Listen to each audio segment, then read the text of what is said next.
श्री आदिवाराहि स्तोत्रम्। नमोस्तु देवी वाराहि जयंकारास्वरूपिणि जपित्वा भूमिरूपेण नमो भगवतः प्रिये। जयक्रोडास्तु वाराहि देवी त्वां च नमाम्यहं। जयवाराहि विश्वेसि जयवाराहि विश्वेसि मुख्यवाराहि ते नमः। मुख्यवाराहि वन्दे त्वाम् अन्धे अन्दिनी ते नमः। सर्वदुष्टप्रदुष्टानां वाक्सम्बनकरी नमः। वाक्स्तम्भनकरी नमः। नमस्तम्बिनी स्तम्भे त्वां जृम्भे जृम्भिणि ते नमः। नमस्तम्बिनी स्तम्भे त्वां जृम्भे जृम्भिणि ते नमः।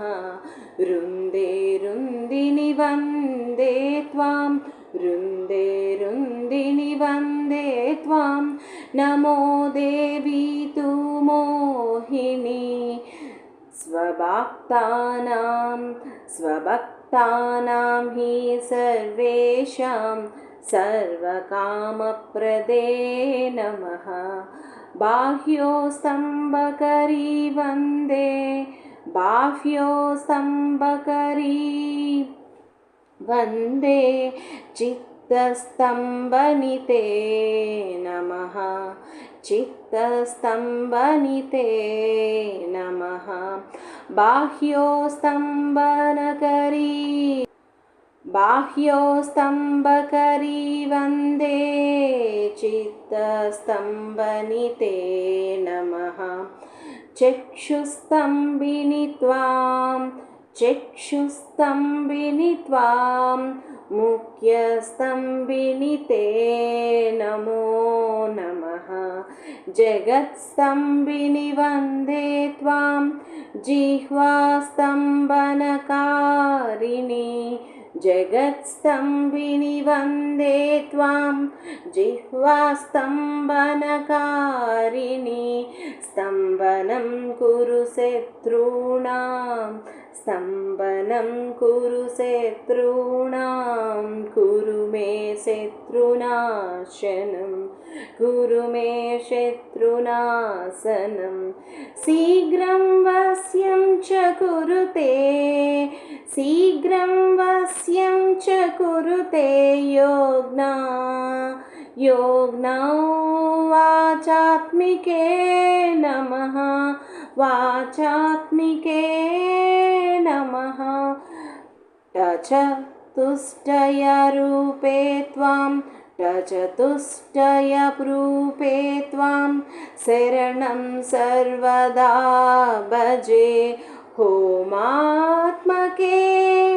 होमात्मके फड्रूपेण जयाद्यानने शिवे।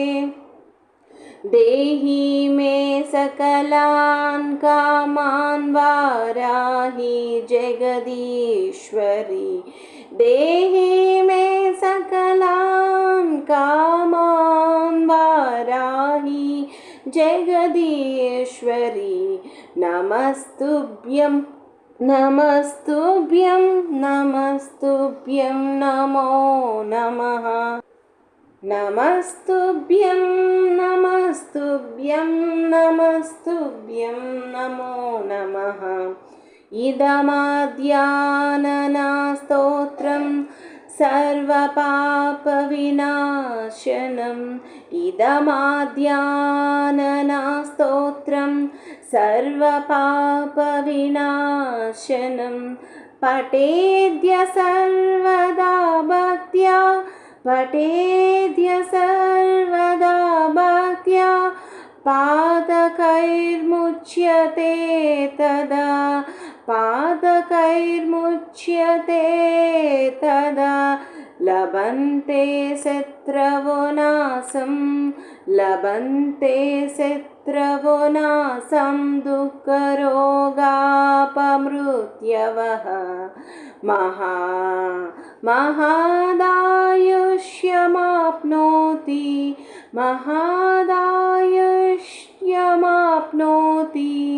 अलक्ष्मीर्नाशमाप्नुयात् इति श्री आदिवराही स्तोत्रं सम्पूर्णम्।